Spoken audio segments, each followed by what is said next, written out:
Yeah. Welcome back, everybody. Hello. Well, not welcome back, really. I mean, technically, because we streamed yesterday and we're continuing with the same case, the monstrous turnabout. We are doing the last trial of this case, I believe.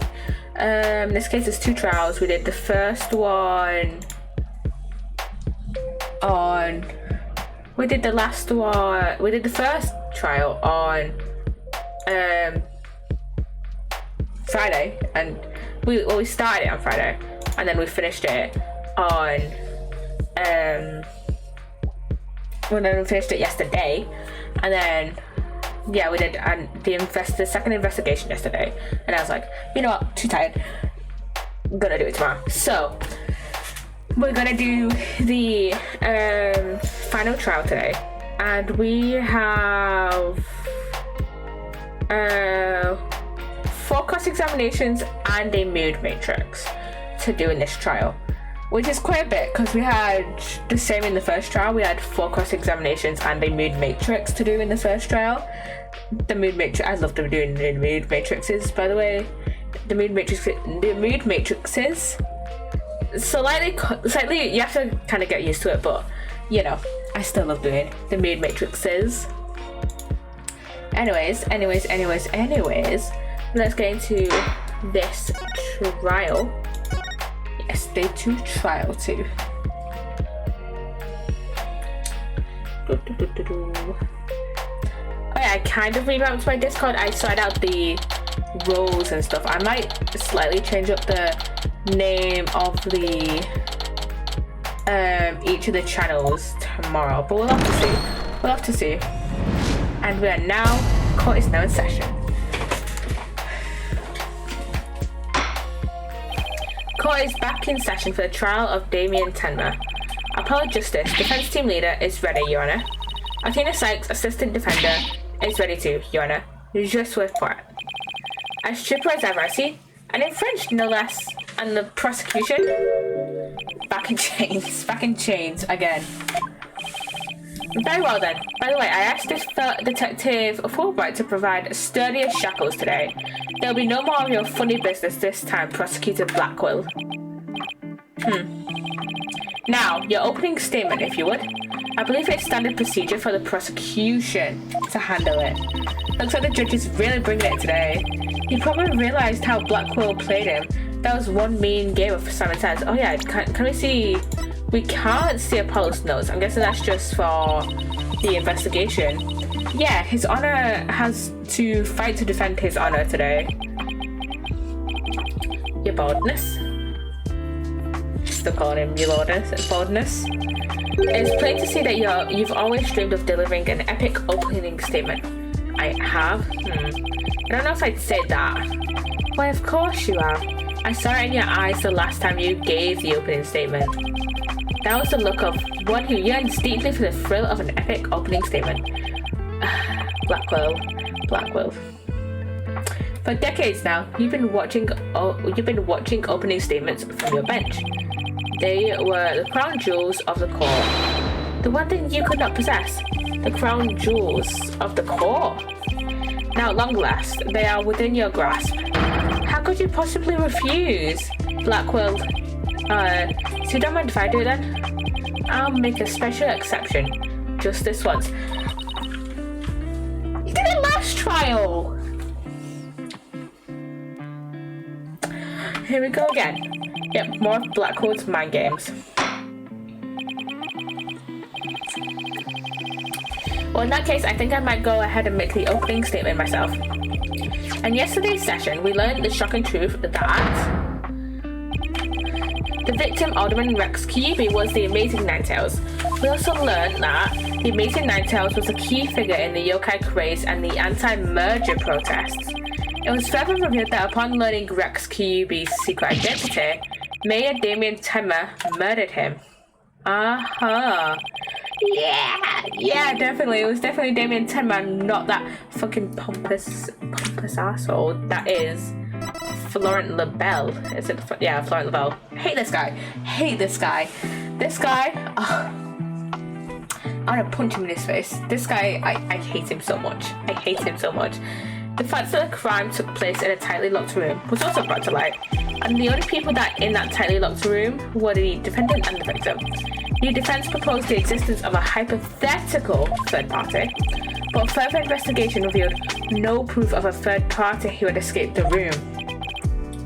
Ergo, we must conclude that the evidence against the defendant is, well, conclusive.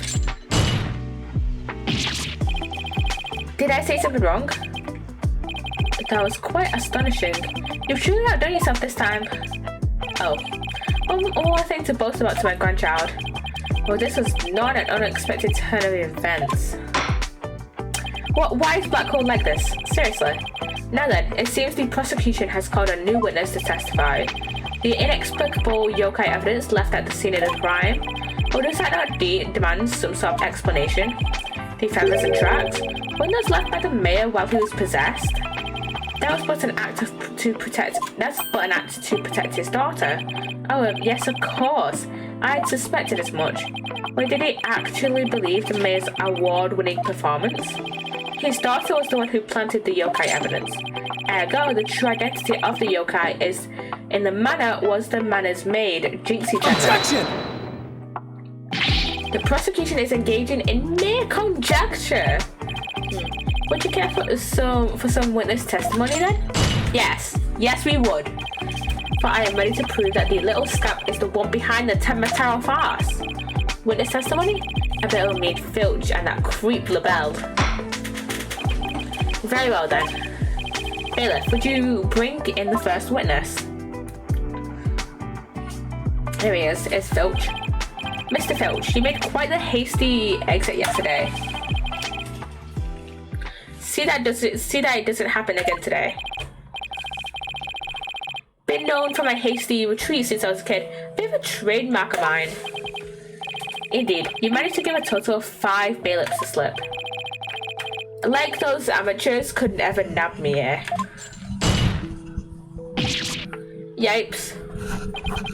Perhaps we should shackle you by the neck. That would keep you in place. Yipes, no please, I'm liable to rip out my own head off if I start running. Your statement, now. Yes, sir. Mr. Blackhead, sir. You mean Blackwell. He may be a hasty retreat, but there's no escaping prosecutor Blackwell. Yeah, Blackwell doesn't strike me as the give-up easy type. Now then, Mr. Filch, your testimony, please. Specifically, the true nature of the yokai you saw in the manor shortly after the crime.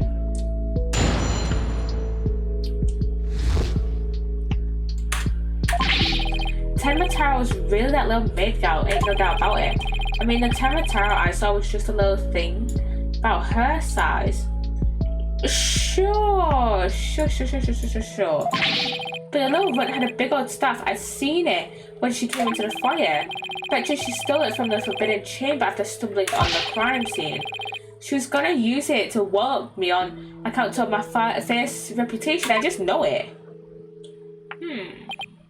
But she didn't have the. Did she have the? I don't remember if she had the forbidden chamber. Forbidden Forbidden chamber key though.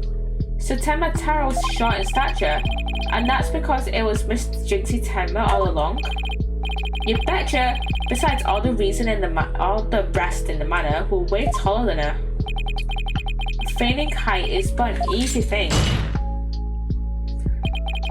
But a big ox like the defendant could never pass for short. What if the Tenma Tarot impersonator was walking on their knees? Well, no knee walking. I seen it myself. Then perhaps that yokai really was Miss Tenma after all. All monsters are naught but tricks, either the mind or the cheap parlor variety. So you're saying she created an illusion like one of those magical eye things? Precisely. Human senses are easily deceived. Take the fellow in the cell next to me. Each night he cries and screams about some ghost he thinks he sees. But in truth, it was simply the janitor. Ho. Prosecutor Blackwell just gave up the ghost, literally.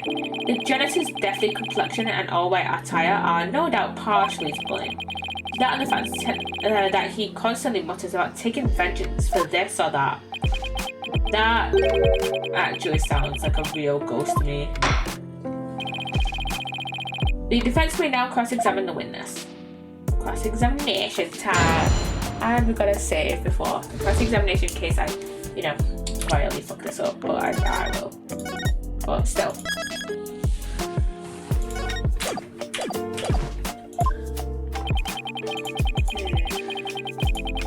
Let's go to, which one was it? Which one was it now?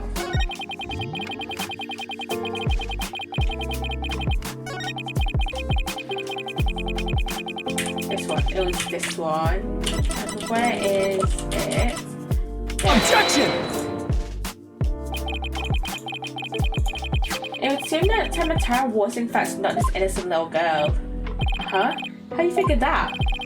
You claim that Tamataro you saw had one of those staves from the Forbidden Chamber, but wouldn't it would have been impossible for Miss Tenma to get a hold of one. Care to elaborate, Mr. Justice? The mayor swallowed this key shortly after the murder. He wanted to keep the killer out of the Forbidden Chamber. What's this? This key was deep in the mayor's stomach when Miss Tenma discovered the crime scene. So you see, it would have been impossible for her to get into the Forbidden Chamber. In short, the Tenma Tarot scene holding that staff could not have been Jinxie Tenma. What? Yeah. And the Master Key doesn't get into the Forbidden Chamber. But then who does the defense believe was impersonating Tenma Tarot? A Tenma Tarot impersonator is none other Objection! than Tenma's aide. Such accusations beg evidence. Aside from his ghastly appearance, can you prove he is the yokai we seek? Yes, in fact, I can. Very well. Let's see where the defense is going with this. Mr. Justice, please show us proof as to the true identity of the Tenma Tarot impersonator. We found this in the Forbidden Chamber yesterday. We found this hand cream in the Forbidden Chamber, and we know that whoever was Tenma Tarot took one of the staves out of there. In short, I believe whoever this hand cream belongs to is the yokai impersonator we're looking for. But Mr. Justice, how do you propose to identify the hand cream's owner? I'm glad you asked, Your Honor. Your Honor, your defense requests a fingerprint analysis on this piece of evidence. It might tell us who it belongs to. Interesting. So you expect to find the yokai's prints there? Very well, I hereby call a short recess while we wait for the fingerprint results. No need for that, for your boldness. We have the prints of everyone at the manor that day. You called Prosecutor Blackwell?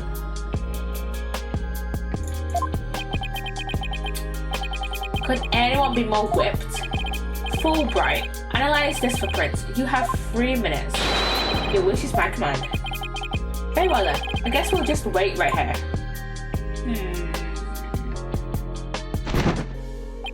Is it gonna say who we think so? We've seen the fingerprint analysis is complete. What do the results show? What in the world? They're Florent Labelle's prints, aren't they? This is absurd. Prosecutor Blackwell? I'm not going to like this, am I? Don't tell me. The Tenma Tarot's prints? Fingerprint analysis has revealed that the prints belong to... It's Labelle, isn't it? It's Labelle. Phineas Filch. Oh. Objection! You know, that makes sense. Labelle and Filch were in cahoots. And Mr. Labelle wasn't the one who entered the chamber. Oh, why are you tricksy little Tanuki? Explain yourself now. Sure, then prints are mine. I mean, I did pilfer that hand cream from Mr. Labelle after all. So you're the one who entered the Forbidden Chamber? So what if I did? Got a problem with it? Yikes! You fool of a Tanuki. I mean, it makes sense for him to have hand cream. Those two in cahoots. Like, even though it was technically more of Labelle kind of manipulating Filch into giving false testimony. But still. Order! Mr. Justice, care to explain what this could mean? excellent question. The fact that Mr. Filch was in the forbidden chamber. Wait a second. Does this mean that Temma holding the staff was Phineas Filch? Aha. Aha. Yikes. Another cow out of the bag. Mr. Filch is Temma. Oh. I didn't expect that. No. I still didn't expect it, but like, it makes sense. I don't understand. Does this mean Mr. Filch is the real killer? The witness will explain himself in this instant. Begging your pardon, Your Honourship, but I was just doing what the alderman told me. He wanted me to be Temma in the village exorcism ritual. Oh, you mean that event at the Nine Tails Vale Festival? So that was you inside the Temma costume? Yep, and after the event, I went to watch that pro wrestling program. But it bored me to tears on account of the wrestlers being complete jobbers. So you didn't actually watch the entire wrestling match. That's when I looked at the Temma costume and got a great idea. Nobody can tell it's me when I'm wearing it. And because of them superstitions, no matter what I do, the villagers won't say a word.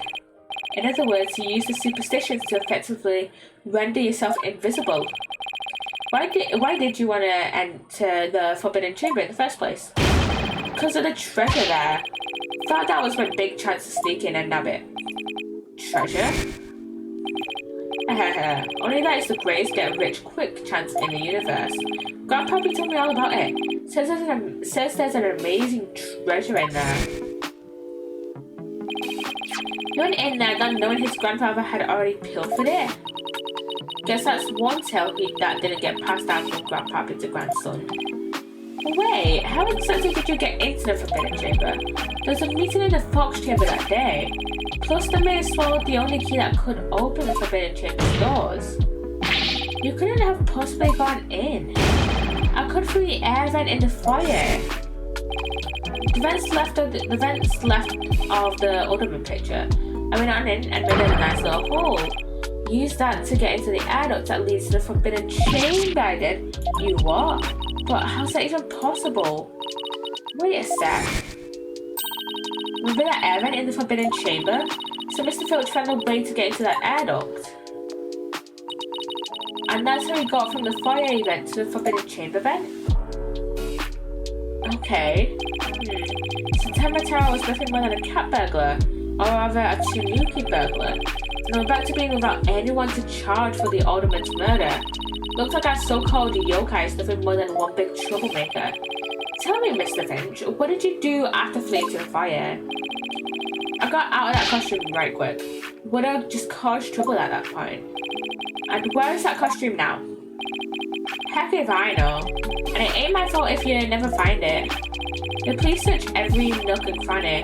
No yokai costume was left in that manor. What if it was tossed outside the manor? Ah! No way!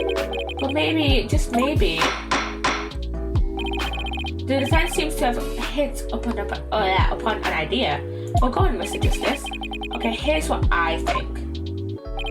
Mr. Filch, did you get rid of the costume here? Maybe here, outside the window? Take that! Did you toss it out the window? Because that would have certainly explained why it didn't turn up inside the manor. You think I tossed it out the window? That costume cost me a pretty penny. So why would I go do something like that? I can think of a few reasons. Any bright ideas, Apollo? Well, assuming the costume really was tossed out from the window, then the next question would be, what happened to it after that? And if I'm right, I might have just the thing to prove what happened to the costume. Phineas Filch. I have just the evidence for you. You do? Oh, the newspaper! This evidence proves you got rid of your Temma costume through the window. Because it's like, if he chucked out the window, then it would have been seen flying out the window. So this. Take that! Ah, that's Temma flying through the sky. And just how does that prove Mr. Filch threw his costume out the window? It's quite simple. That's not Temma in the photo, it's the costume Mr. Filch threw out. Oh, that's crazy talk. You ain't serious, are you? There's a steep cliff right outside the foyer window. meaning the manor is pretty high up. The costume flew through the air after it was tossed out. That's when the photo was taken. In other words, the photo of Tenma Taro really was a flight of fantasy. What? Yikes. Oh my, so that really never was a yokai. I can't keep any of the cats bagged. Can I file a claim for the lost costume? This more than proves the defense's position. Jinxie Tenma had nothing to do with staging the yokai sighting. Care to raise any objections, Prosecutor Blackwell? None whatsoever. Surprising. I'll deal with that Trixie Tanuki after I've dealt with this case. We did it. Good going. Now all we have to do is make Florent LaBelle take Objection! Sheathing the sword is a bit early, are we not? Huh? Nothing has been proven beyond a doubt. Take this tricksy little Tanuki, for instance. How do you suppose he was able to exit the Forbidden Chamber? Probably the same way he got in. The Forbidden Chamber's air vent.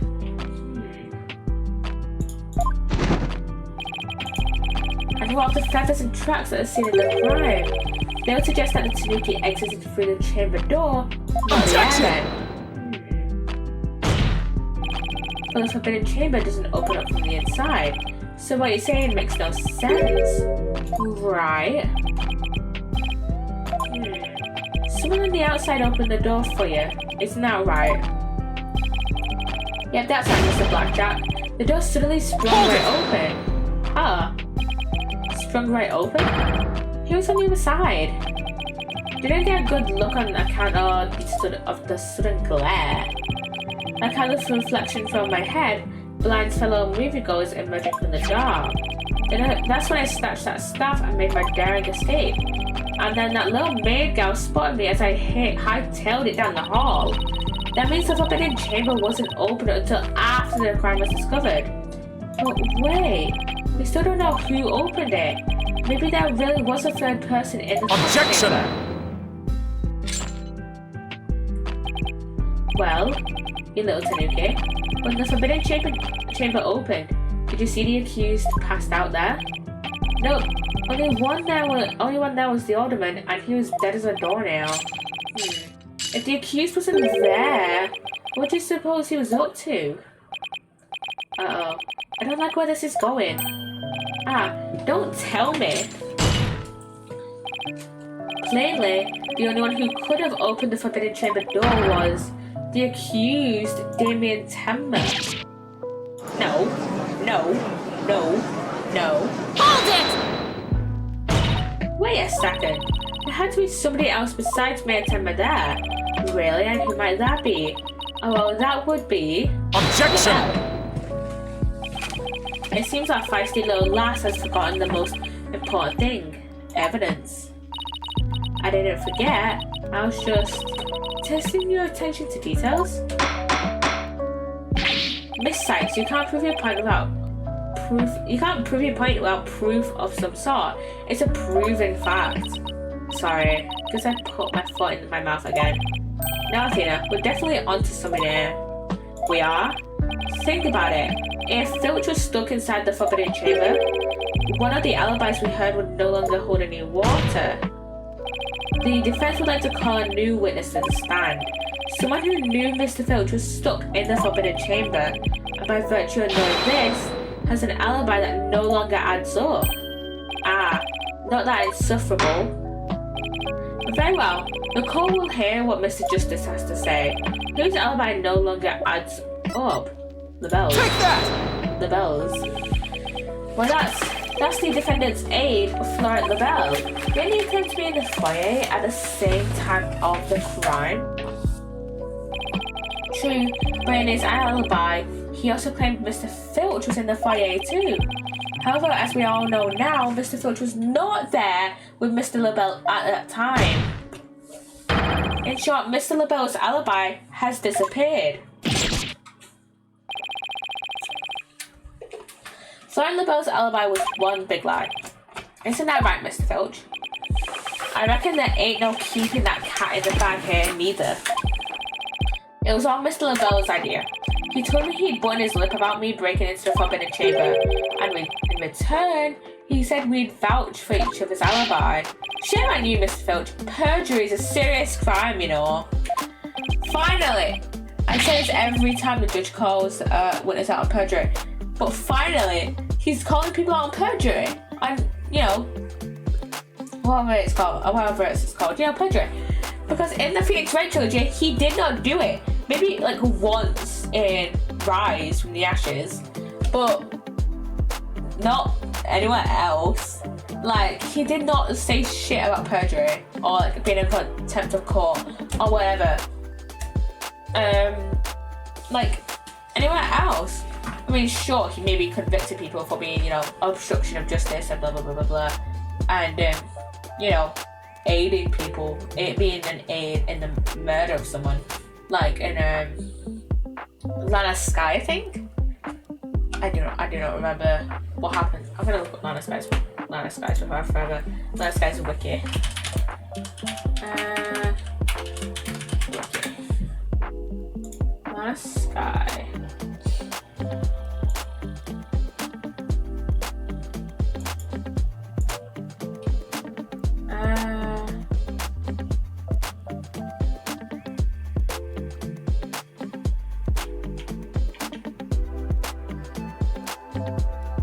Let me look.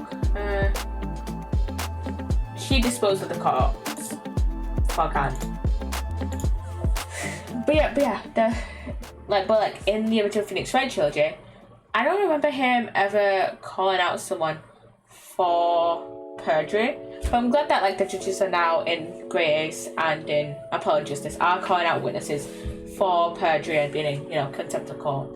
Oh shucks, mercy. You wanna shucks mercy? Because witnesses do this all the fucking time. They commit perjury and contempt of court and being in contempt of court all the time. And yet never called out in Phoenix Wright. I also said that the person who opened the forbidden chamber for Mr. Filch was none other than Florent LaBelle. After all, his alibi has just proven to be a complete fabrication. I see. We'll take a 20-minute recess, after which time we will see what Mr. LaBelle has to say for himself. Yes. I'm finally going to drag that slippery snake onto the stand.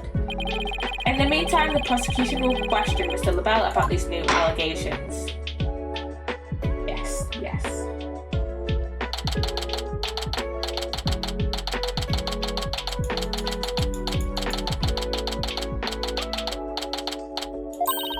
We did it, Apollo. We finally dragged Mr. LaBelle into court. Yeah. Hey, why the long face? I can't help but feel I'm missing something important. Plus, Prosecutor Blackwell is bound to mount a counterattack. You really are a worrywart, aren't you? It'll be fine. That mystery figure who opened the forbidden chamber for Mr. Filch had to have been Florent LaBelle. I know, but that's not what's bugging me. I wish I could put my finger on it, though. At any rate, the big showdown with Mr. LaBelle is up next, so chin up, Apollo.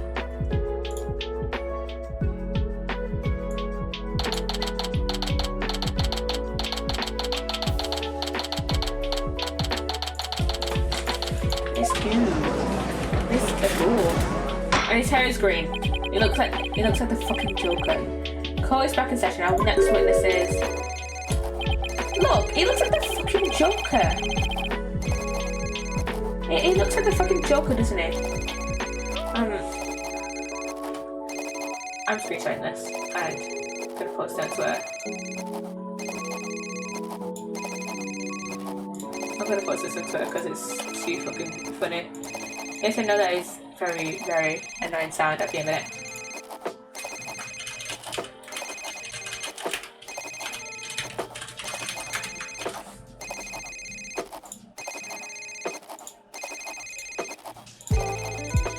Yes, I'm acting on behalf of the mayor in this very important manner. It seems the witness is predisposed at the moment. Ha. I assure you, Jess, I'll hold to your promise, remember that. Oh, my deepest apologies. This is Florent LaBelle. personal aide to Mayor Tenma, or should I say, the accused. Ouch, like that poor mayor hasn't suffered enough. Well, what business do you have with me? I'm a very busy man, so let's make this as brief as possible. Your boldness. Alright. Mr. Filchi's testimony has revealed a hole in your alibi, and for this reason, you're suspected of having some sort of connection with the case at hand. You think I'd be associated with this entirely lurid affair? Well, I'm not. So may I go now? I have a very important matters to attend to. No, we need proof. We need proof. I don't think so, Mr. LaBelle. Do you realize what a serious crime you've committed? Witness, you are being accused of perjury. This is your chance to clear the air. Fine, the truth is I faked my alibi for a very good reason. The mayor was obviously the killer, so I created a fake alibi to confuse the matter. You see, as his personal aide, I felt I had to protect him. Sorry. I hate this guy. You think this is funny? Well, yeah, alibi, you're a suspect too. What were you doing? What were you really doing at the time of the crime? Peasant. How dare you accuse me, one of the beautiful people, of... Stop stalling and tell the court what you're really doing at the time of the crime. What? Enough jabbering. Swords have been drawn. The time for talk is past. You know what? He's so fucking real with that. Swords? What swords? This is a duel to the death. The fate of the accused rests in our hands. Begone, ye cowardly heart. The battlefield hath no place for you. Again? Oh my. Spare me, please.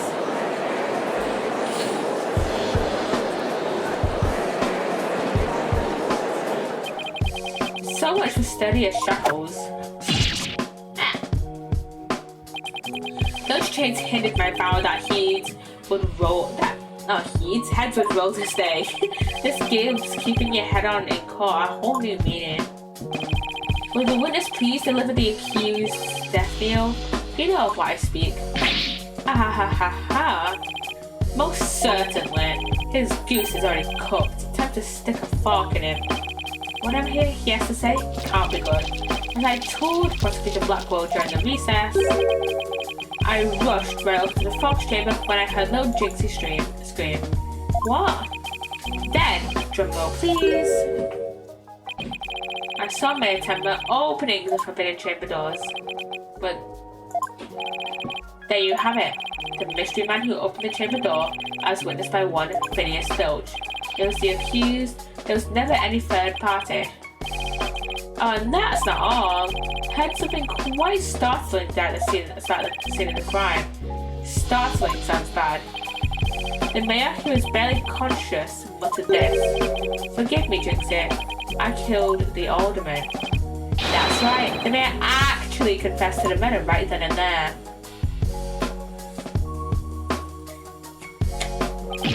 He confessed?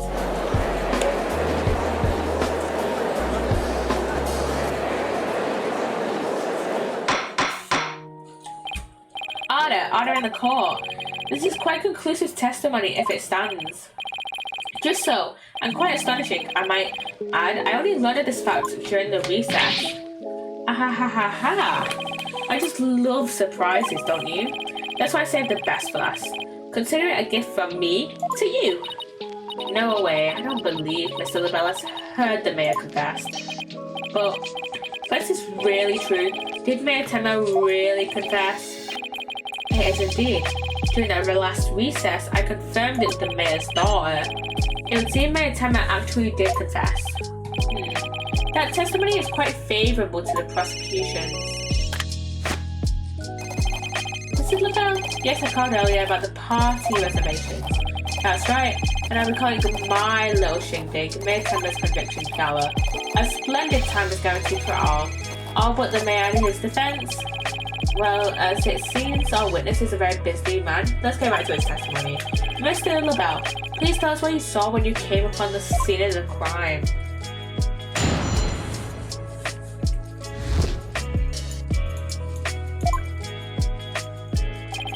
I was in the hallway hiding in the shadows. That's when I heard the confession. Upon learning of her father's crime, Lil Jinxie fled without ever noticing me. Sure. Immediately after that, the mayor came to, stood up and opened the forbidden chamber. As I ran in terror, the demon emerged from his prison. In shock, I fled down the hallway to my right, to the one with the phone at the end.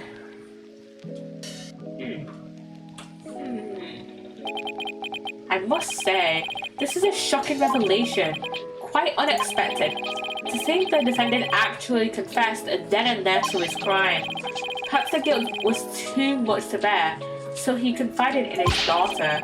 You do realize you should not have withheld such crucial testimony from the court.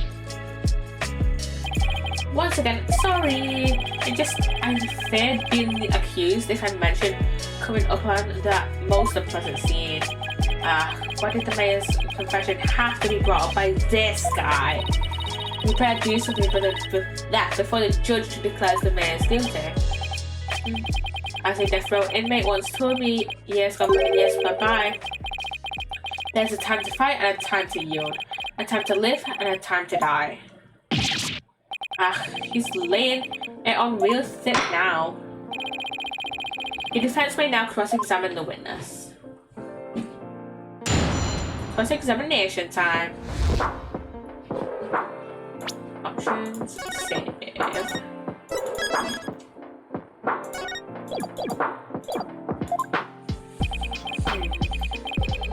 I'm gonna let's see. Didn't Jinxie say something about going to the phone yesterday, or was I just imagining that? Let's get to this last testimony.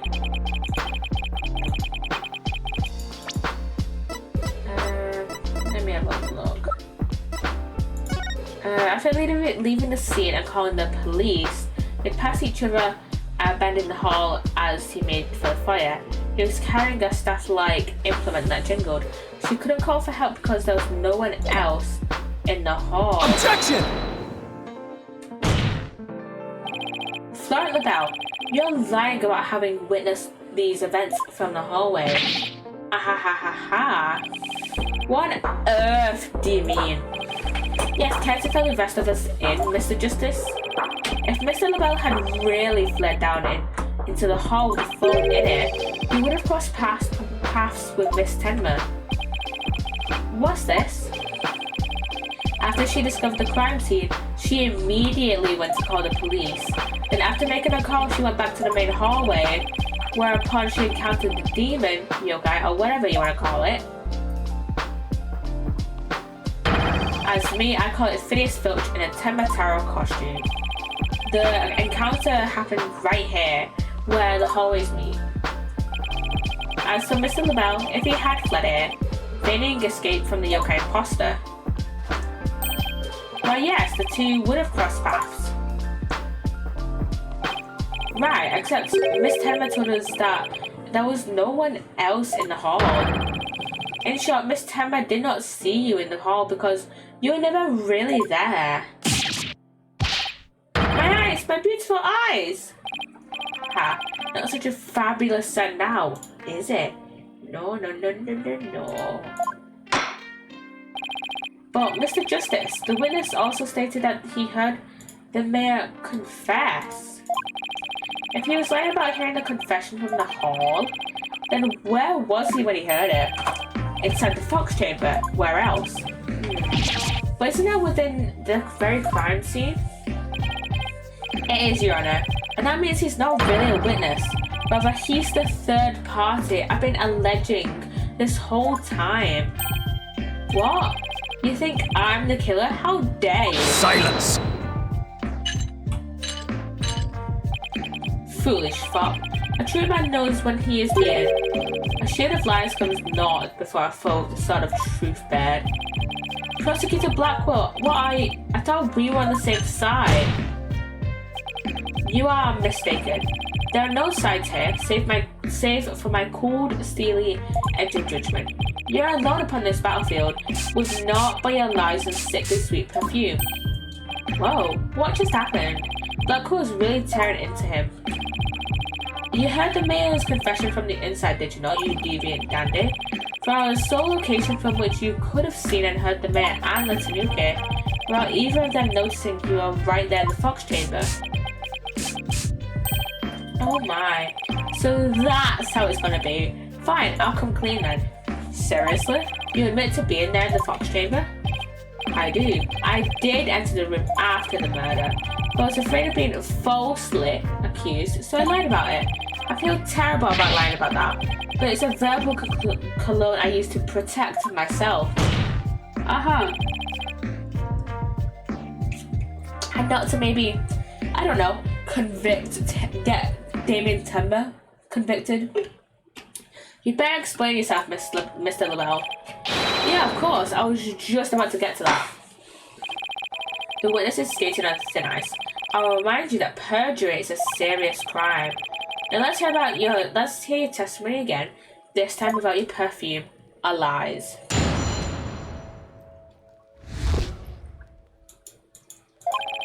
I did enter the fox chamber after the murder, but I didn't enter until after Jinxie had heard the confession and left.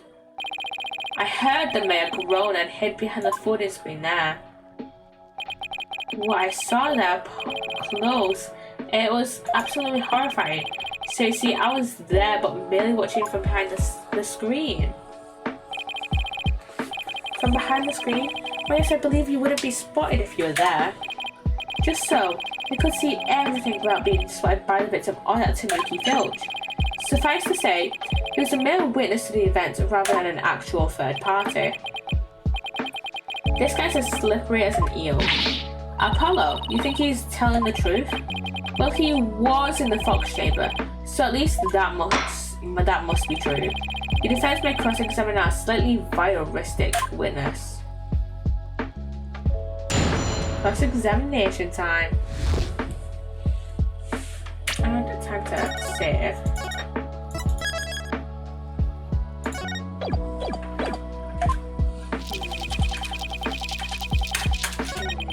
Let's see, let's have a look back through his testimony. What I saw there, of course, it was a... Hold it! Could you describe the crime scene in a bit more detail? And what exactly would you like details about? Well, what I'd like to ask you about is the med weapon. Could you describe the state of the weapons that have been used at the scene? The spear had been thrust all the way through Alderman Peavy. Then there was that statue the Alderman used to bludgeon Mayor Timber. That incredibly inspiring symbol had fallen to the floor. Oh, right, the statue. Why would you find it inspiring? Why exactly did you find the statue inspiring? Well, when I saw that statue, I noticed that if the merger had been realized, it was like a celebration of union between town and village, an inspiring symbol of goodwill. It was broken when we found it, though. A broken statue next to a bloody corpse. Real inspiring. Well, Mr. Justice, do you consider his statement to be of any importance? Is it important? Yes. I believe that to be extremely important. I request that it be added to the testimony. A statue had fallen into the floor. It was a token of goodwill, celebrating a municipal merger. Objection! Your lies have finally betrayed you, Mr. LaBelle. What possibly could you mean? You said the statue was like a celebration of union between town and village. Isn't that correct? It is indeed, but what of it? The two yokai are joining hands in goodwill, as if they were celebrating the municipal merger. Something the matter? So, how did you really know that this statue was meant to be a symbol of goodwill again? What? Justice Donor, explain yourself and make it quick. The statue was meant to symbolize goodwill in its original form, but that was a secret. A secret? Whatever do you mean? What I mean is that it broke when someone used it to strike Mayor Tenma on the head. What's left clearly makes it look like the two yokai are battling it out. The statue's secret and its true form were lost inside that locked room. For Miss Tenma is the only living soul who should know what it once looked like. So, Mr. LaBelle, where could you have possibly seen the statue in its original form? What do you mean, where? The only possible answer is this. You saw the statue in its original form, right there in the room where the alderman was murdered before it was broken. How dare you? Mrs. Justice, are you accusing the witness of some sort of crime? Yes, I am. Florent LaBelle, I accuse you of the murder of Alderman Rex Ube. Which we know he did, because from the opening cutscene.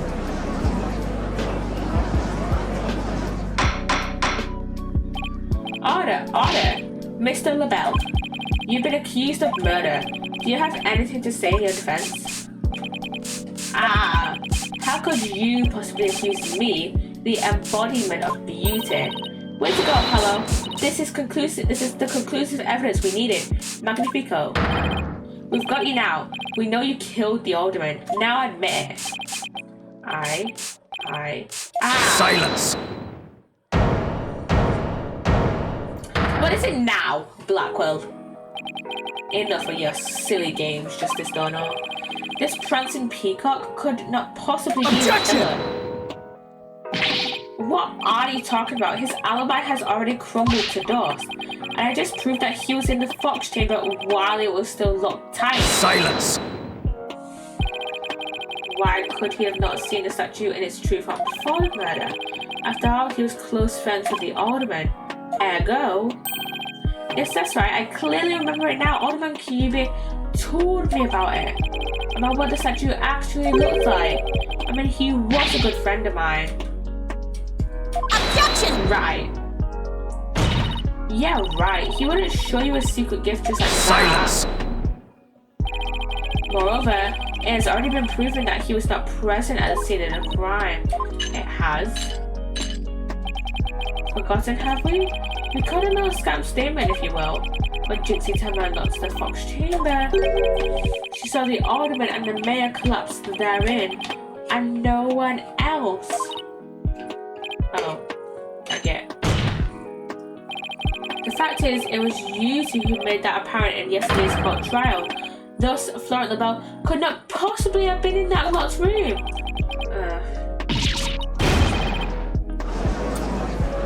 Okay, that was an idiot move on our part. I just don't get it. How could Jinxie not have seen LaBelle? The proof is incontrovertible. These games love incontrovertible, don't they? And no room for debate exists. Am I not right, your boldness? It does seem awfully conclusive. The facts point to the defendant and victim being the only people in that locked room. Moreover, the defendant has already confessed. Objection! Silence! Blackwell! Let's make our point, please. You cannot defend the indefensible. Your role in this charade is over, Justice Donor. But your boldness. This trial would last an eternity if we were to keep crossing blades with these simpletons. It is high time you brought down the hammer of justice. A point well made. I believe it's time to declare a verdict. This court finds the defendant Damien Tenma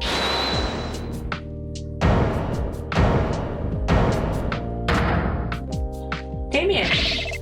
Oh, Tenma. It would seem that my time is at hand. Mayor Tenma?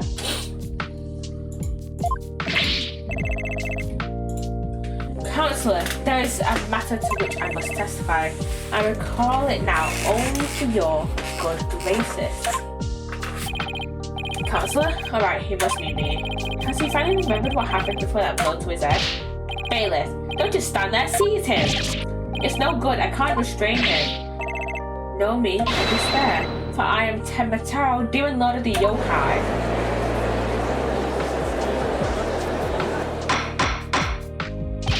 Mr. Justice, do something. Since when am I responsible for court security?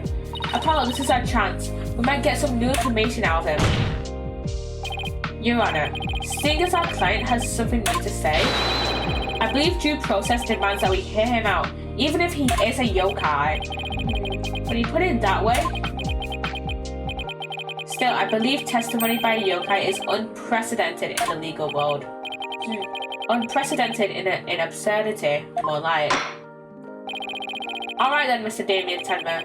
Or should I say, Mr. Tenmataro? Your testimony, please. I shall now speak of recollections most real, courtesy of my host, Damien Tenma. Heed these words, mortal, for hear them, for once you shall.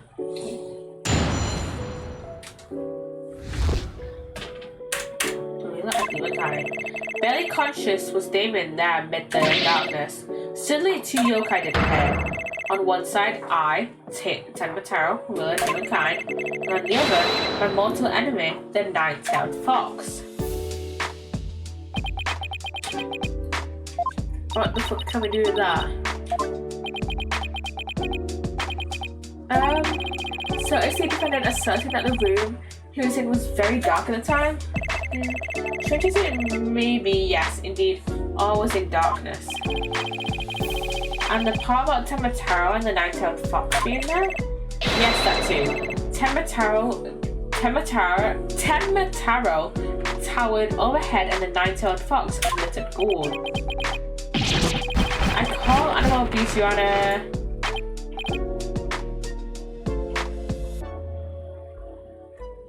I didn't. It would seem the defendant's recollections are not to be trusted. Yes, well, truth be told, my host's recollections are still a bit fuzzy, as if half dreamt.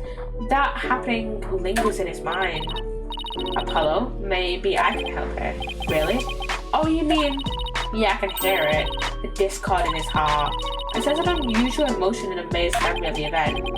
Like, I just hope our findings don't come back to haunt us. Again. Mood Matrix time!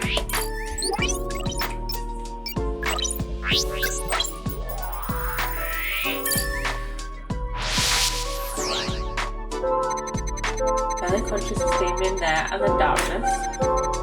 Suddenly, two yokai did appear.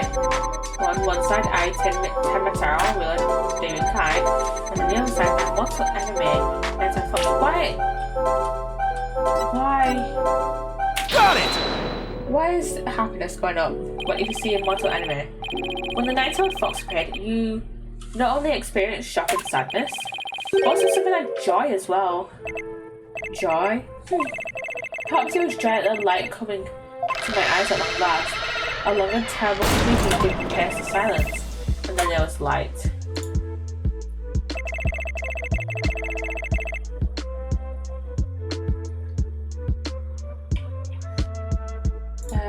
On reflection, it was a door that did produce that infernal racket. A creaking door? Oh, you must be talking about the forbidden chamber door. It does make a lot of sense. So this means the forbidden chamber really was opened. But what was about that sudden light he described? I think I know. You mentioned darkness and Tenmataro towering over his head. Oh yeah, add in 5 minutes, guys. Add in 5 minutes. Maybe the mayor wasn't really in the fox chamber at the time of the crime. He was in the forbidden chamber? Mr. Mayor, did the darkness that you were in happen to be here? Here. Take that! The forbidden chamber? Was it not the fox chamber where the murder did occur? Yes, but it all makes sense if you were in the forbidden chamber. That terrible creaking sound was probably the forbidden chamber's door opening. The towering Tenmataro you saw? Most likely the forbidden chamber's statue. That makes sense. I forgot about the statue actually. Why yes, that would explain it. The darkness and the staff in the demon's grasp. But even if all that's true, then what about the nine-tailed fox? Maybe he was seeing things just like Jinxie and her imaginary yokai. Fantastical, Apollo. It's entirely possible. In a groggy, dreamlike state, people can misremember things and events. Misremember, you say? Let me think. I do believe I remember now that was not the nine-tailed fox. It was the Amazing Nine Tails. What? The Amazing Nine Tails. At first, this is but a dream, I thought. Now, however, most clearly do I recall it. 'Twas an Amazing Nine Tails who did open the forbidden chamber doors. Nice level down to 60. Weird. You sure he's down to 50? But whatever. I'm sorry I asked. The Amazing Nine Tails, but that was the victim, Alderman Kyuubi, right? Yeah, why would he open the forbidden chamber? Wasn't he trying to keep it sealed? Never mind that. This is completely new information. Let me enter it and run an update. Teleconscious was Damien. Then the forbidden chamber. Info update. Amid the darkness, a mighty statue of Tamataro loomed overhead. Still, the door did open and a shaft of light did cast a gleam. The Amazing Nine Tails had come to the rescue.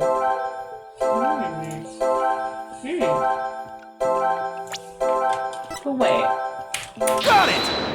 Why is he sad about the Amazing Nine Tails releasing him? When the Amazing Nine Tails opened the chamber door, banishing the darkness within, he felt joy, but didn't he also feel shock and sadness? Yes, in the hazy depths of my mind, I do recollect something of that nature. I believe it was the fiend's cape of red. But when I did behold it, a great wave of sadness did inexplicitly wash over me. Okay, it's down to 20. A cape of red?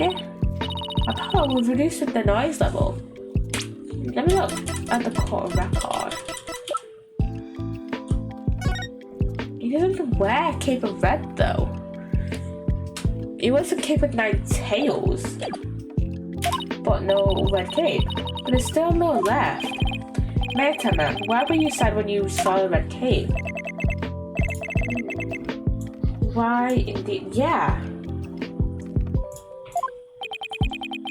What could this mean? I guess his memory is still a little spotty. I know because his latest recollection contradicts the evidence. Yeah, it's one of those contradictions that slaps you right across the face. Something this obvious could arise. When someone is trying to force a fuzzy memory into a definitive shape. Apollo, I know what you have to do. You need to present evidence that contradicts the image you see. Oh, so it's basically the same as the usual cross-examination process. Okay, time to review the evidence. Look out contradictions. Here comes justice. There in the forbidden chamber. In the darkness, a mighty statue of Tamataro loomed overhead. Suddenly the door did open and a shaft of light did press the flame. The Amazing Nine Tails had come to the rescue. But he didn't have a red cape in this picture. Objection! You said the Amazing Nine Tails cape was red. Are you sure about that? Yes, well, I do believe it was a red cape I saw, but May 10 Does this cape look red to you? Okay, ad will be starting soon, so I'm gonna stop it there, and then we'll get on to the last little tiny bit. We have a little tiny bit left of the case of this trial. We have this testimony to finish off, and then we have another testimony, and then we have a little bit at the end. And yeah. It's only been an hour. Jeez. It doesn't feel like it's been that long since I started streaming, but it feels like it's been like an hour and a half. Weird.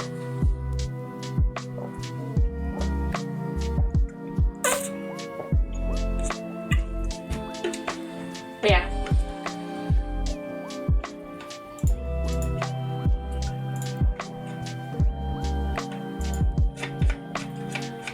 People should be coming back from the ads. soon. Maybe she'll be coming back from the ad in a minute.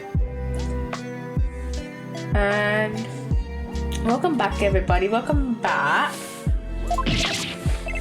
Oh, that certainly does not look red. Not even scarlet or crimson either. Nevertheless, upon my liberation, something red did fill my as yet hazy field of view. And I thought to myself, the amazing Ninetales is a raid and a cape of red. So he mistook that red something for his cape, huh? Apparently so. Remembering it now brings a greater sadness upon me. So the red something wasn't a cape after all. Maybe the great sadness he mentioned is what's interfering with his memory. Well, he would have seen the fox chamber behind the amazing Ninetales. What red objects could he have seen there that would have been that shocking? I know, could it have been... Mr. Mayor, was there anything you saw as this? Let me have a look. Was it maybe... blood? Take that! Yeah, that's the only thing I can think of. Something red that could produce a deep sadness. Could it be, Mr. Tamanay, what you saw was the alderman's blood? Blood? Why, yes, it was blood.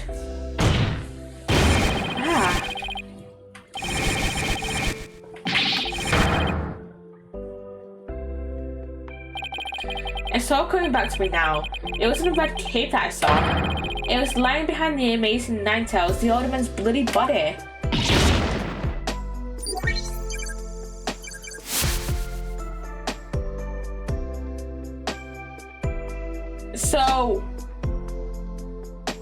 So the amazing Ninetales isn't the alderman?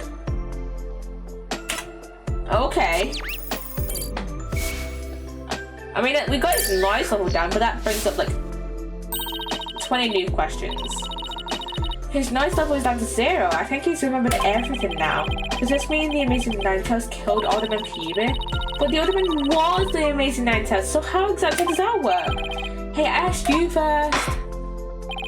Well, Mr. Justice, you surely know how to make a complicated matter even more complicated. True, by the time of the crime, our client was in the Forbidden Chamber. Moreover... Silence! Wait, do you think this strange? The little scamp has already confirmed her father to be in the Fox Chamber. But she said no about seeing the amazing Ninetales there. You just had to bring that up, didn't you? Maybe...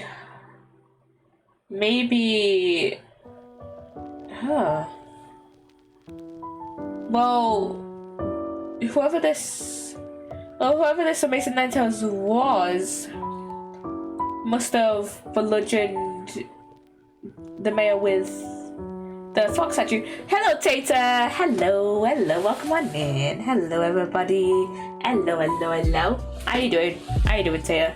How you doing? I think did I just shoot? I didn't have a shoot. I closed it before stream. But hello, welcome on in. How you doing, Tata? How you doing, Raiders? How you doing? If a lot of you don't know me, I am Poppy. I am a variety streamer, currently on an Ace Attorney grind. I've been playing a lot of Ace Attorney since like August. But I do play some other things, do dabble in some other things like Minecraft and a bit of Sims, bit of sticky business here and there. And yeah, welcome on in. I was just stream, Tater. Today we're playing through the last trial of the monstrous turnabout case from Dual Destinies. I call it Apollo Justice Dual Destinies because it's in the Apollo Justice trilogy, but technically it's called Phoenix Wright Dual Destinies, but whatever. It was good. Thank you for asking. Of course, Tater. I'm glad it was good. I watched a bit of it earlier. I watched it a little bit earlier actually. That supermarket game looks quite fun. It looks quite fun, but very, very frustrating. But yeah, welcome on in, everyone. As I said, we're completing the last trial of the monstrous turnabout, which is the second case from the second game of the Apollo Justice trilogy. So yeah, and I think we have But we're currently working through a cross-examination, and then I think we have one more testimony still left to go. I got to tell customers how I feel about them for real though. Sometimes I wish I could do that IRL, but I can't. For context, I work in retail. I work at a clothing shop, and sometimes what customers do, like, slightly annoy me. Like, I haven't had many Karens at my work, but there's some little things where it's like, why do you do this when it's much easier to do this? Like, for example, customers will like awkwardly fold their clothes onto like the counter. Like, I'm gonna show you, because this, I need to rant about this. I'm actually ranting about this. Okay, I have my pajamas out for later. So instead of going, just dropping them like that on the counter, so I could easily pick one up, take the hanger out, take the security tag off, whatever. I know, so I'm biased, but I'm not on the other side of my filter. They'll go like this, and so now I have to pull them apart just so I can, take the hangers off and take the security tags off. I know this isn't the same in every like retail, like every clothing shop, but in the shop that I work at,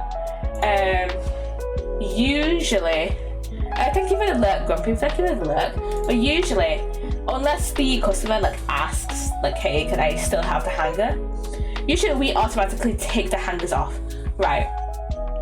So it is very annoying to like have to take them apart separately. So like, just put them down normally, please.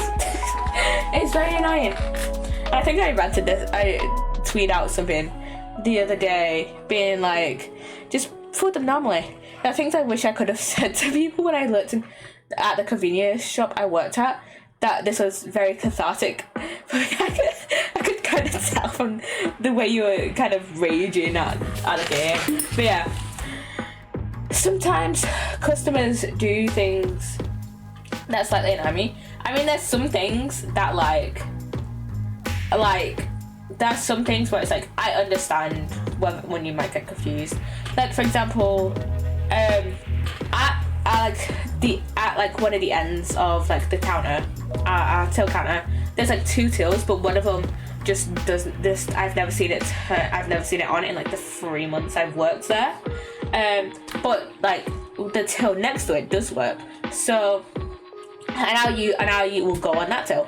And sometimes the customer will be like, oh, which card machine do I like scan? Because I heard that a while ago that contactless isn't too much of a big thing in the US, but over here contactless is like, pretty much everyone uses contactless. Like a few customers will use like cash, and like usually people will only like insert their card and put the pin in if contactless doesn't initially scan in the first place, or their card, or they just haven't activated the contactless thing on their card. Like that if they don't know which one to go to, then it's like, whatever, I don't care. I don't really mind that too much. But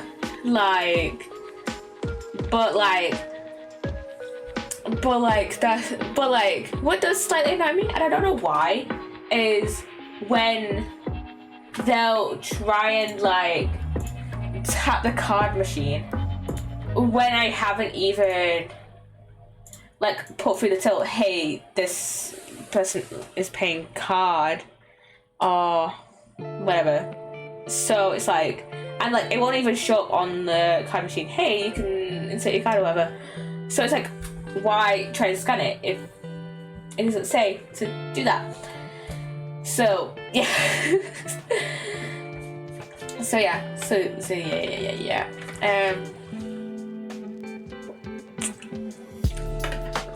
Oh, you know what also frustrates me? When like customers will be like, will switch their payment methods. Like, for example, I mean, it depends.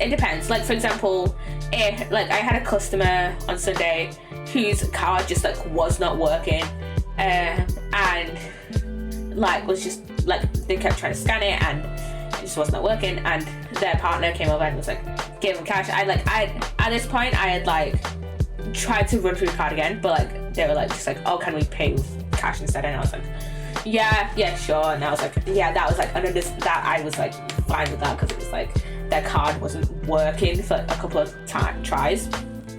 But if it's like the first time and I've already put it through the card, if they've already decided to put it through the card because they had their card out, so I assume, oh, they're paying with card, and they're just like, oh, can I pay with cash instead? I'm just like, you could have said this before.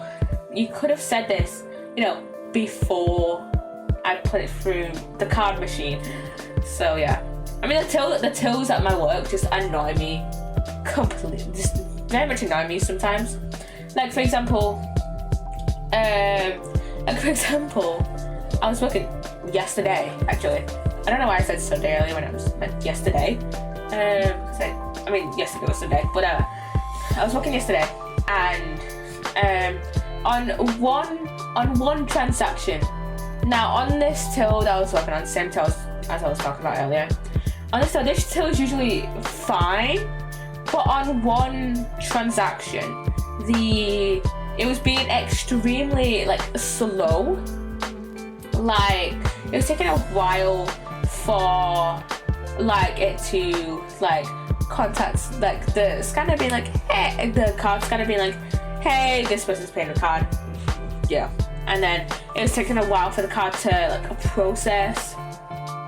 And it was a point where like the person like didn't like insert the card. It was like they just tapped it. They used contactless. And I'm just ranting about retail. I'd like tapped it, and it was taking a while. And I think this was the same person who tried it multiple times and it just wasn't working. And I asked my coworker who was also on the till, hey, it's taking a while for this card to process. And she was just like, yeah, the tills have been acting up a little while, just wait a minute. And so yeah, I tried to sort it out. And we got it fine in the end. But then on every single other transaction, before and after that, it was working at a normal speed. It was working fine. The tills at my work annoy me so much. They annoy me so much. Like, and usually this till doesn't have problems. Usually it's the till on like the other side of the counter that like annoys me. But like, cause the till that's like on the other side of the counter, it's usually the till that just does not work right. And so I could go on another rant about the printers, the receipt printers, because those receipt printers are always screaming at us, hey, the receipt paper's low, you gotta change it, when like our receipt like paper rolls are like massive, they're like that thick, and they'll still have like half of the paper left and still be screaming, hey, receipt paper's low, gotta change it. And so literally we'll change it, and like it will just be like under the till we'll have like all the remaining paper being like there's just like half, like there's still like half of the paper still left, and like a bunch of rolls just under the counter. So yeah, some things about retail very annoy me very much, very much. But yeah, I mean, our experiences with retail are gonna be slightly different because you worked in a convenience store, you worked with like food, you worked in like just like a normal shop. I work in a clothing store and in our clothing store the only like food we sell are like bottles of water and like mints. So we don't really deal with that. If you wanted food, you would probably just nip over to Own Bargains, which is another like kind of just like a general store, I guess. I always go in there after work when I've had the morning shift, and I just go and get me lunch. But yeah. Anyways, let's get back into the case because we are very close to finishing this case. Actually, you just had to bring that up, didn't you? Jinxie didn't see the bell there either. It's so weird. Who really was in that room then? Also, I've got to fix that radar. I forgot to fix it yesterday. Would the defense care to share these theories to the court? Can you explain the inconsistency between the defense's testimony and his daughter's? Yes, I guess. Yes, of course, I can explain it. Because if I don't, we're in serious trouble. Yeah, we would be. We would be.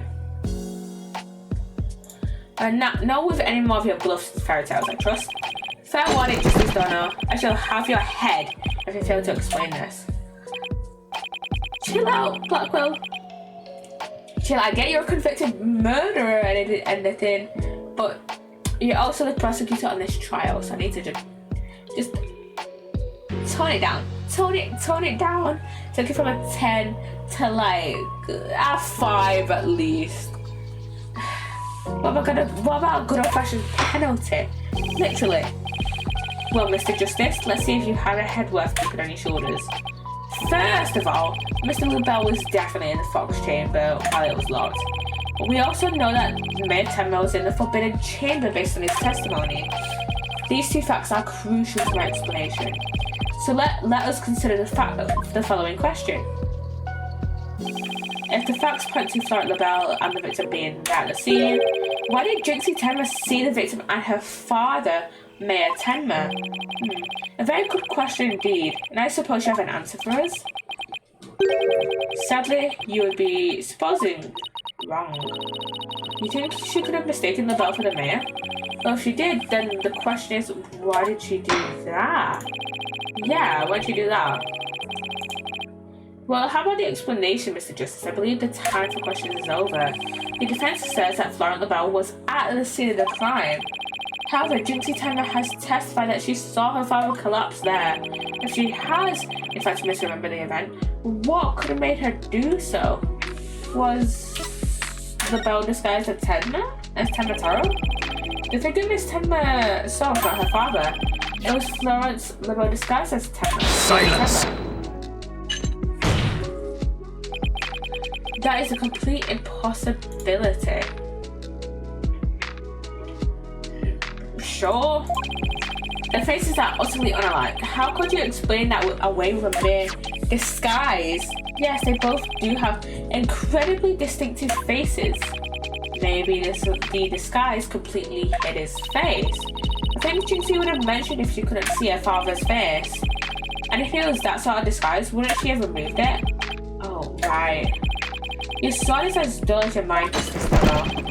Shall I show you what a truly sharp blade is capable of? I think I'll pass. You good, Apollo? You good, Polly? Are you okay, Apollo?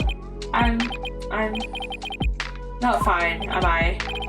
Well, now that we have that little fairy tale out of the way, your boldness, your verdict, if you will. Mr. Justice, I believe it's time for a verdict if you have no further arguments. What's even left for me to do? Apollo, remember what Mr. Wright always says? When you're stuck in a tight spot, turn the case upside down. Turn the case upside down? He does say that, doesn't he?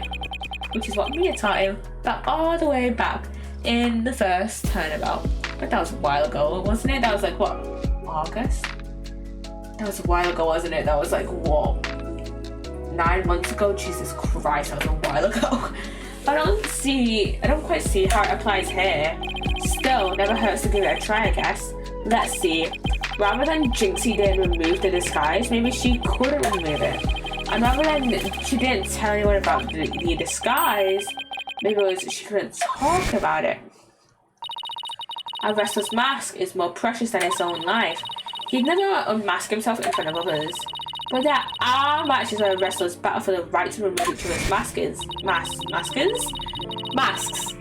to have your mask torn off is the worst humiliation a wrestler could suffer. That's why the masks are more important to them than life itself. And what about the fact that it was the Amazing Nine Tails who opened the door? A mask that can't be removed in front of others? Can these facts turn things around?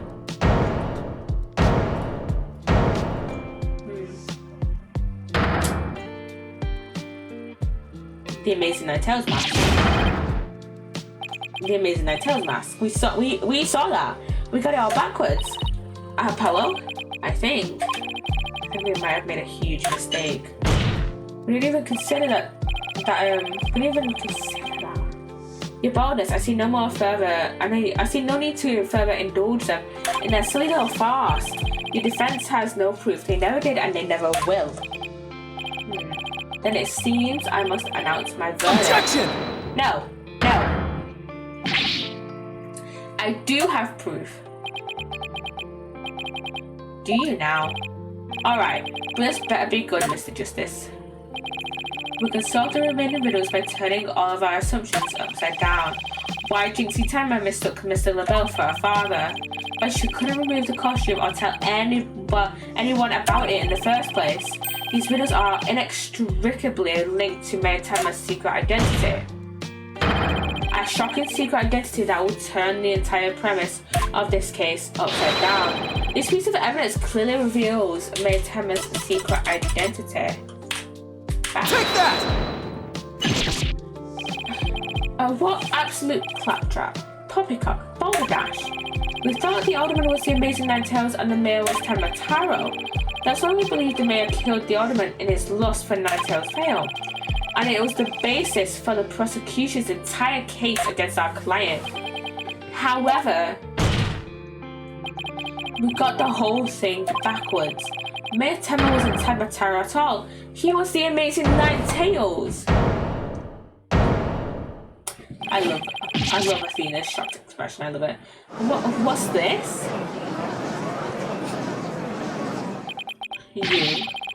You'd best explain yourself, Justice Donna. And from where you derive such a far-fetched conclusion? Jinxie, no doubt, knew the true identity of the Amazing Nine Tails, but she couldn't tell anyone no matter what. That's why she didn't say it was the Amazing Nine Tails she saw passed out. Even though, unbeknownst to her, it was really Florent LaBelle in disguise. Silence. The accused and that deceitful dandy are utterly dissimilar in physical build and voice. The little scamp would have seen a difference. Remember, Mr. LaBelle has his own brand of cosmetics. Why couldn't he fake a different build too? Anyone speaking through a mask would naturally sound different. Why did she not simply pull the mask off? A masked wrestler's disguise is more precious than life itself. As a huge fan of the Amazing Nine Tails, she would never dare unmask him.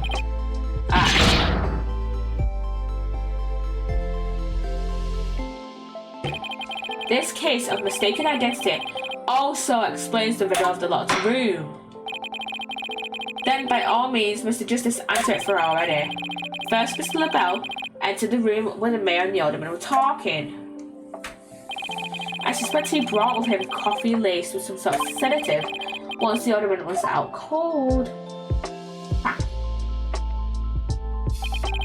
That's when Mr. LaBelle killed him.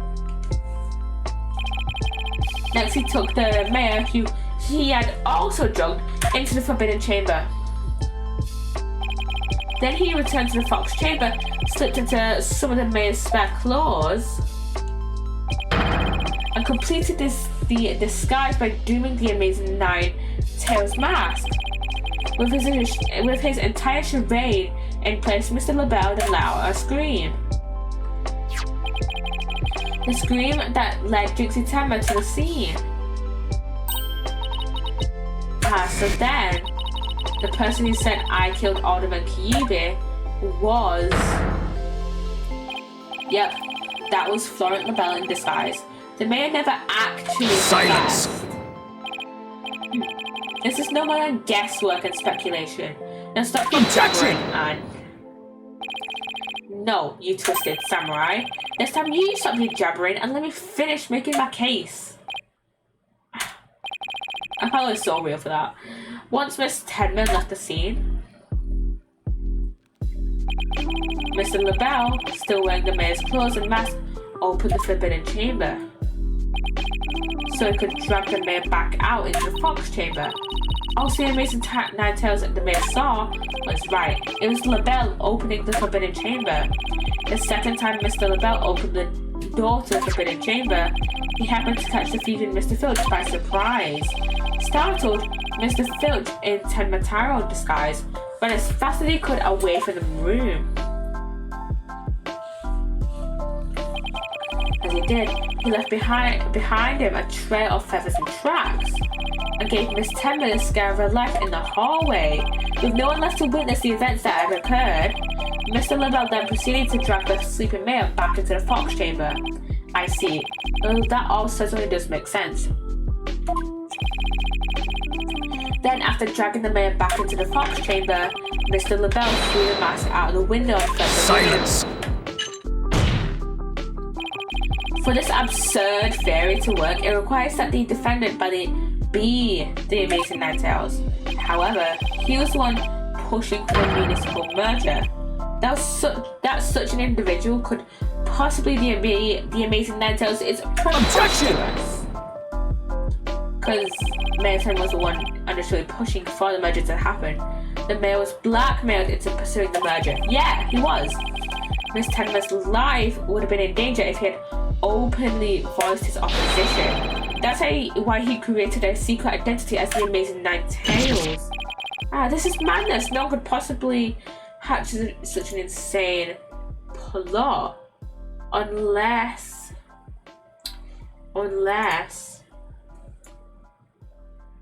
I forgot where I was going with that.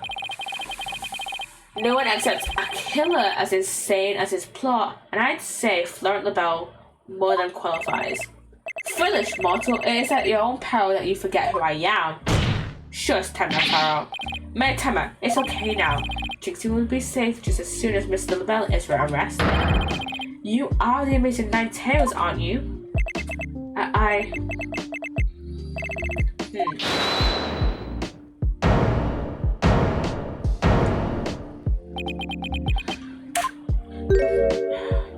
What's your problem, LaBelle? You have quite the active imagination. Mayor Tenma is not the Amazing Nine Tails. What do you mean? Well, has the mayor admitted to it yet?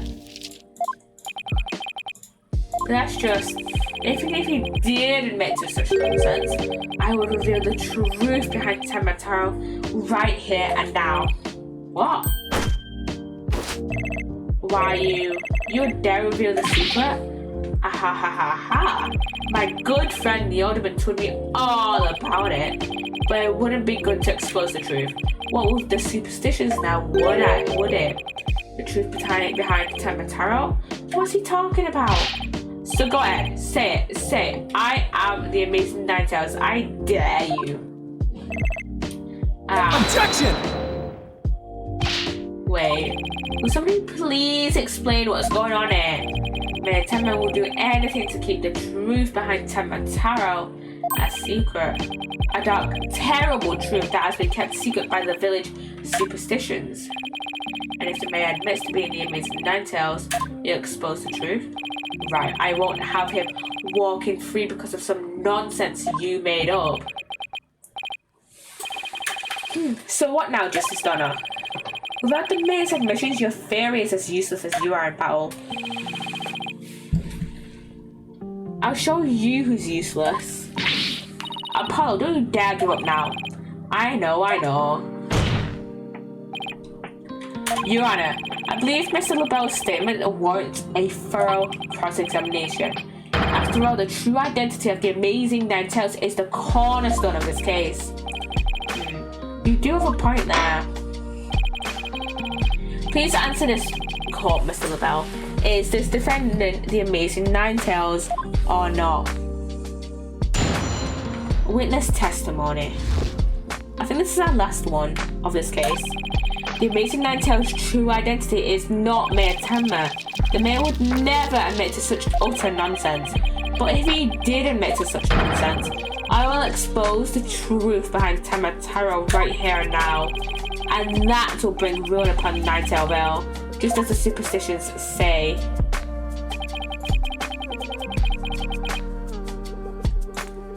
Talk about out of pot and into fire. At this rate, the mayor will be found guilty for sure. Honestly speaking, if Mayor Damien Tenma is not the Amazing Ninetales, I'm afraid I don't see how the defense has much of a case here. Ahahaha. And let's just leave it at that, shall we? We all know Alderman Kyubey was the Amazing Ninetales anyway. I mean, that's how Ninetales Vale made a comeback. The Alderman was so popular. There's could be a hole in that testimony somewhere, but I don't know where to start. Since we don't have any proof that the mayor is the Amazing Ninetales, then we'll just have to get him to admit it himself. But if he admits it, the bell's going to expose the secret behind Tenma Taro. We are so close, I know it. The defense may cross-examine the witness. Last cross-examination of this case. And it's time to go and save again. And our last save was like 45 minutes ago. Yes, I get it. It's not Tenma. It's not Mayor Tenma.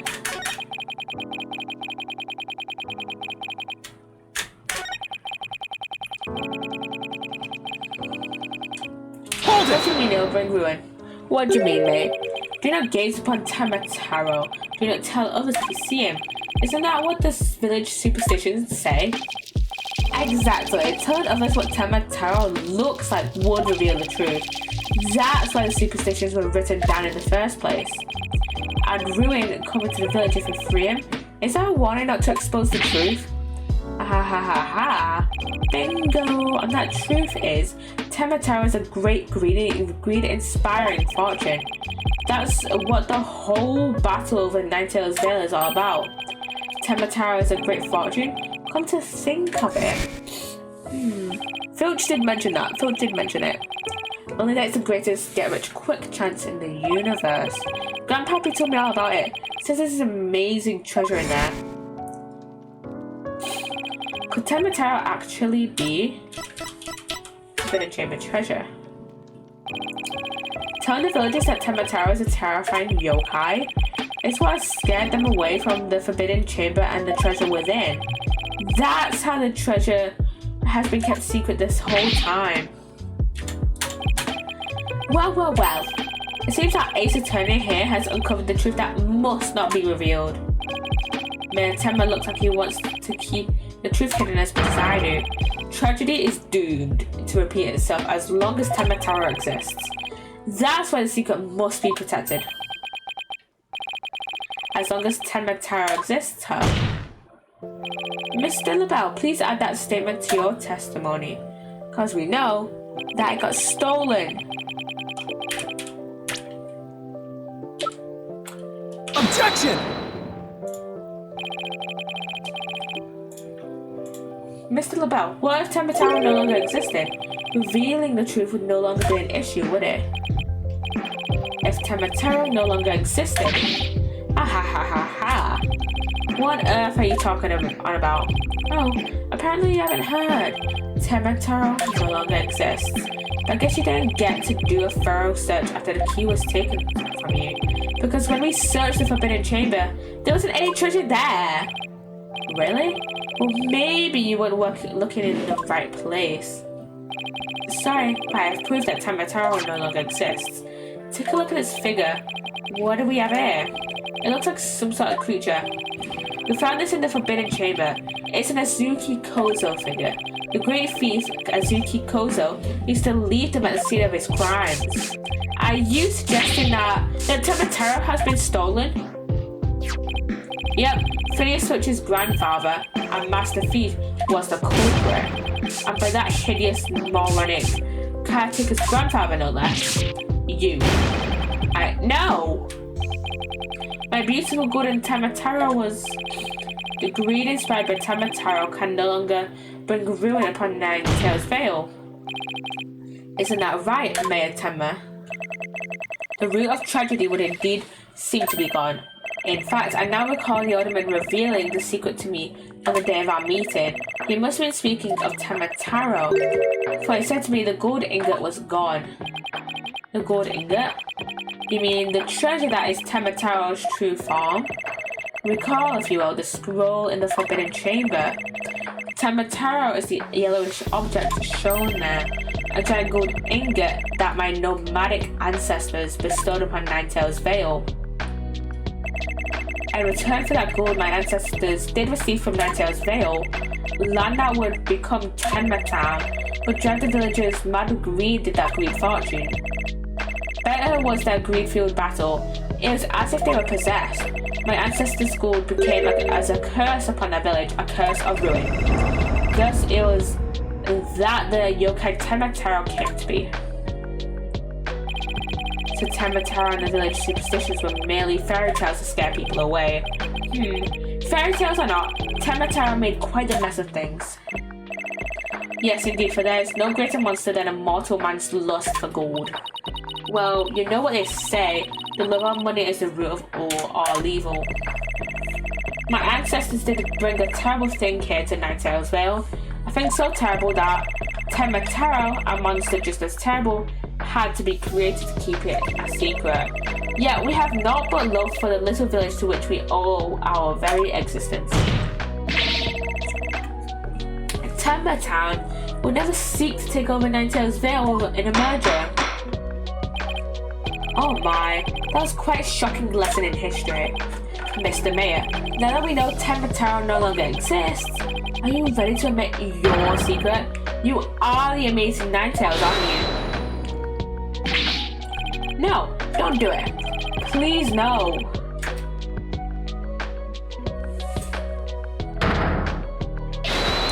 Be gone, you demented demon. Now where was I?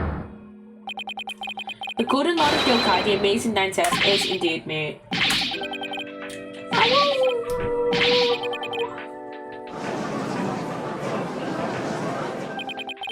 And that means... Jinxie! Yes?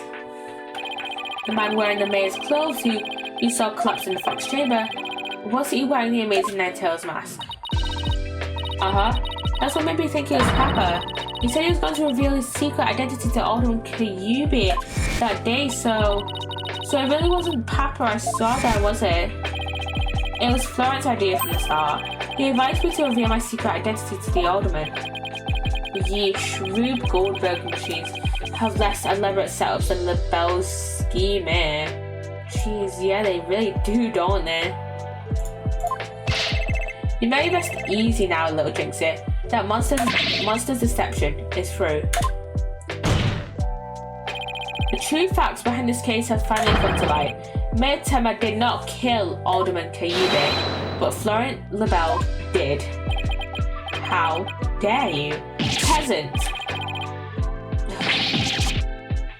This is so deserved. He is so pompous and I hate him. Silence! What does pompous even mean?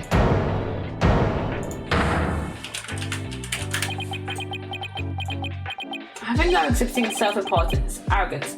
So yeah, he is pompous.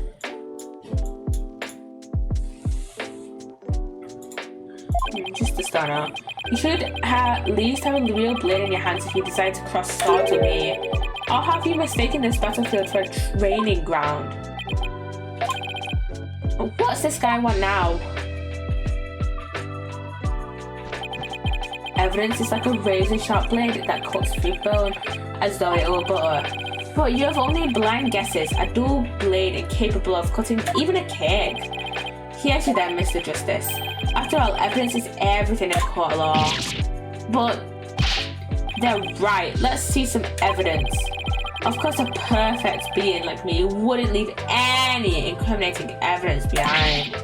Ah ha ha ha. This is the final battle. Just as a samurai must live and die by the sword, you will live or die by the evidence you hold. My swift blade of judgment awaits. Now, present your conclusive evidence. Don't you have any? Oh god. Do I have anything conclusive? Of course we do. Of course we do. Evidence? Oh, I have evidence. You do? Of course! It's just the conclusive evidence we need too. Going to finally prove May Tenma's innocence. Here comes justice. Let's review the facts. The most damning evidence against the mayor was the crime scene itself. The mayor and the victim were the only two people found in the room. Also, we all thought the alderman was killed because he was the Amazing Ninetales. But as we know now, of course, we were way off. The Amazing Ninetales is really Mayor Damien Tenma. That's why when his daughter Jinxie saw the Amazing Ninetales collapse at the scene, she mistook him for her father. Those are the facts we have revealed.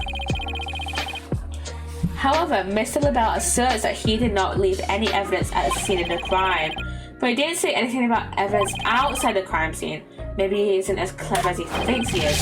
Is any of the evidence found outside of the crime scene prove any clues? I'm gonna say... Wait, look.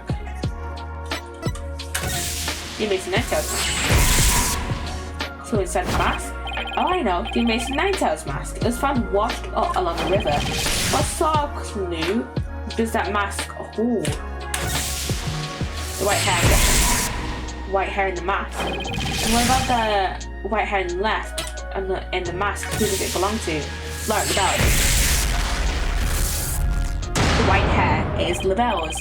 Alright, that hair is Florent LaBelle's. Yes, now that is what I call conclusive evidence, because what if he's naturally blonde? Because he has the hairspray, doesn't he? He has the hairspray that can be washed out in a wash. And what if he just keeps layering on different colours of hairspray to make us believe that he's blonde when he actually has white hair? Well, Mr. Justice, do you have any conclusive evidence to present to this court? Of course I do. Observe this mask, if you will. That mask. How is that conclusive evidence? It's not the mask itself, but the white hair inside it. We originally thought it belonged to Alderman Rex Kyuubi. Yes, but the Amazing Ninetales, as we now know, is Mayor Tenma, so that is correct. So the question is, whose hair could this be? And the answer to that is the last person to have worn it before it was discarded. That would be you, Mr. Florent LaBelle. What are you talking about? I never had hideous white hair. Silence! It would appear your coup de grace failed to hit its mark. This freakish fop is not the white hair type, because he's busy being one ludicrously garish colour. Objection! Wait, he could just dye his hair white. What am I talking about? No, Prosecutor Blackwell. It's you who has made a fatal error. What? Remember where this mask was found? It was washed up by the side of the river. With that in mind. Oh yeah! The last piece of evidence will solve all the remaining riddles. It would be this. It would be this. Take that! That's... What is that? This is Mr. LaBelle's own private brand of hair colour. It washes out with just water. The court will also recall that the Amazing Ninetales mask washed up along the side of the village river along the side of the village river with white hair inside it. What's this? Are you saying that preening Peacock's hair colour is... That's exactly what I'm saying. Mr. LaBelle's hair colour is a freaky work of fiction, but thanks to the river flowing through Ninetales Vale, we now have a real-life expose. The white hair in this mask is conclusive evidence proving you're the real killer. A DNA test is all we need to prove it, and we both know we'll get a match. Admit it. Florent LaBelle, you are the one who killed Alderman Rex Kyuubi. You. Peasant. How dare you? better watch out his blonde. You better watch out his blonde. You got that much cologne. I tell you.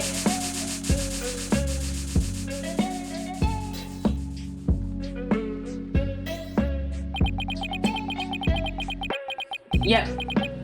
What'd I say? Hello, this is LaBelle. What? The project is off? This is LaBelle. The sponsors have pulled out. LaBelle speaking. I'm fired? You mean I'm no longer Mayor Tenma's aide? Hello? Is this LaBelle? What? There's stratospheric damages claim against me? $100 million?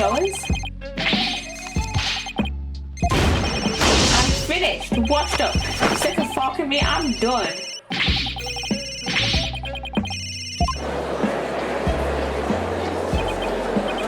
This is preposterous. I, summon Blackwell, defeated? Yes, Blackwell. Order in the court.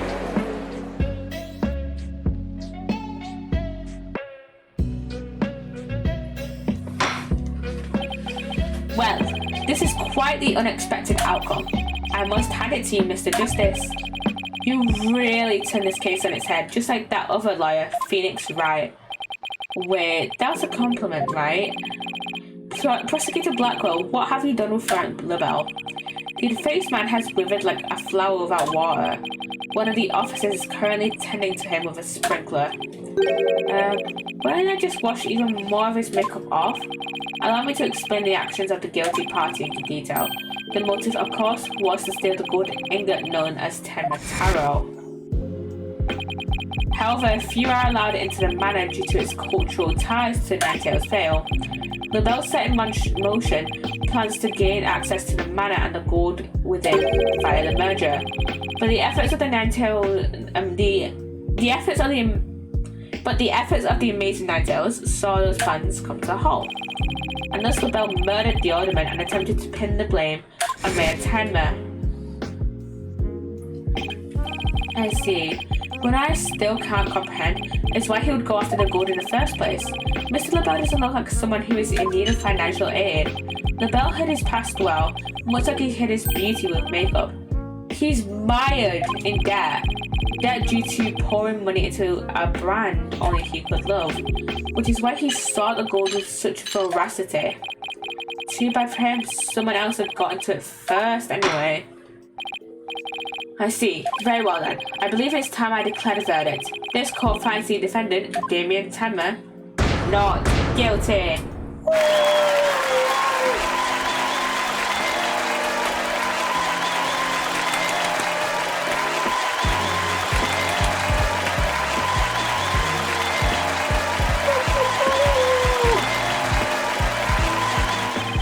Court is adjourned.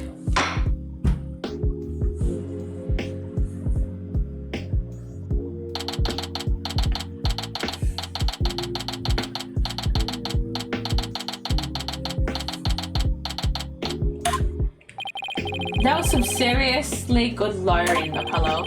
Even I didn't see that coming. Just got lucky, I guess. You banished Tenma Taro from Ninetales Vale like you were some kind of exorcist. There's still one thing I don't understand. How come Mr. LaBelle didn't kill Mayor Tenma too? He could have set it up so the mayor murdered the alderman, then died from a counterattack. That would have removed at least one possible fly from the alderman. I was wondering that too. But I have a hunch LaBelle was biding his time. He was planning on exposing the amazing Ninetales true identity himself. Huh? But why? Because the mayor was the amazing Ninetales. Had LaBelle succeeded in framing Mayor Tenma for the alderman's murder, the wrestler's popularity would have plummeted once his identity was revealed. Oh, I get it. If the amazing Ninetales was just killed, he'd die a hero. But if he was proved a villain, his fans would abandon him, making the merger that much easier.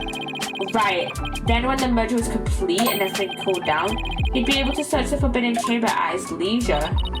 What an insanely intricate plot. A most excellent job clearing my name. A feat worthy of the Demon Lord's approval. Why are you acting like Tenma Taro again? Let this be of no concern to you. How could it not concern me? Tenma Taro, be gone. Jinxie. Seems like ages since I've laid eyes on you. Papa, you're finally back. Yes, it would seem Tamataro is no match for you.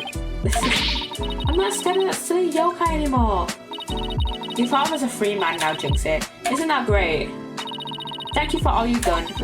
Seeing you guys in action, it made me feel like I don't have to be afraid anymore. Wait, Jinxie actually smiling? This is all thanks to you two. Too bad the amazing Ninetales will have to retire though. Aww, how come? Once everyone hears I'm the amazing Ninetales, my fan base will nosedive. After all, I'm not the most popular people. Another reason for my secret identity. I don't see how I could possibly continue. I think you've misjudged yourself. Take a look outside. Say that I mention it. What's all that noise out there? A big crowd gathered outside the courthouse once the news broke. Seems like they want to get a glimpse of Maid Damien Tenma, the man behind the mask, and to root for your return to the wrestling ring. Rooting for me? But I thought I was nothing more than a male factor in their eyes. The only one who really matters is Jinxie. Show her how cool you really are. Yeah, you're the coolest when you're out there fighting in the ring, Papa. Jinxie.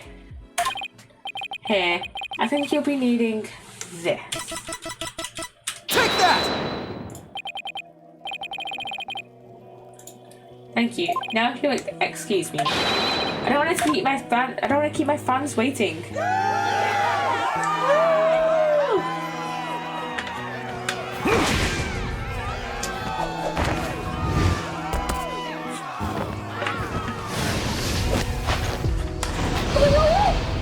9Tails Veil forever!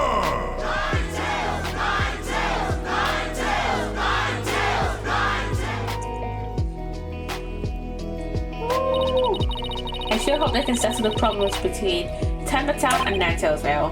Me too. I'm sure they'll be fine. After all, the blackmailer/killer is behind bars and the merger's no longer an issue. Plus the amazing Ninetales is obviously still here, and I suspect Ninetales Vale will be too. And it's all because we believe in our client, just like you said. Okay people, I know we've got that one in the bag. Let's go get something to eat. I'm starving. Sounds good. I've been so nervous I haven't eaten since yesterday. But I keep eating, Apollo. I might have to start looking up at me. Huh? I'm definitely past my growth phase, and you should be about to pass yours too. Are you kidding me? I'm just getting started. Ready or not, it's face stuffing time. Keep eating like that, and the only direction you go is sideways. Very funny. But I've got a hollow leg. I can eat as much as I want without gaining out. Really? Well, I can't wait to see this. Calories high. Just let it try and stick on me. Alright, you two. Let's get going before the old man closes up shop. Eldridge's Noodles isn't an old nightstand, you know. I want Mr. Wright. Let's go. I've been waiting to have a bowl from there ever since Mr. Wright told me about them. But what are we waiting for? The noodles are on me today, so I expect some serious eating from you two. Yay, thanks, boss. I won't let you down. Tina has no idea what she's getting into. Mr. Eldridge's noodles are so hot and salty. 2 bowls would kill a man. Would they kill Athena though? That's the question is. That was our first case together. And I felt like nothing could bring us down after that. The dark age of the law seems so distant, so irrelevant to our small, cozy office. Hello, Ali. Hello, welcome on in, Ali. But little did I know that I had been lurking all along, right there, behind us. Thank you for the lurk, Ali. Thank you. The first time it made itself known was during the murder at Themis Legal Academy. That case would mark the twilight before the dark, cool night that was to come.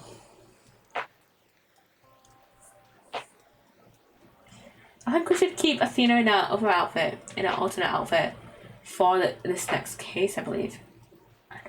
I always love the art in this game, in these games. Yes, see my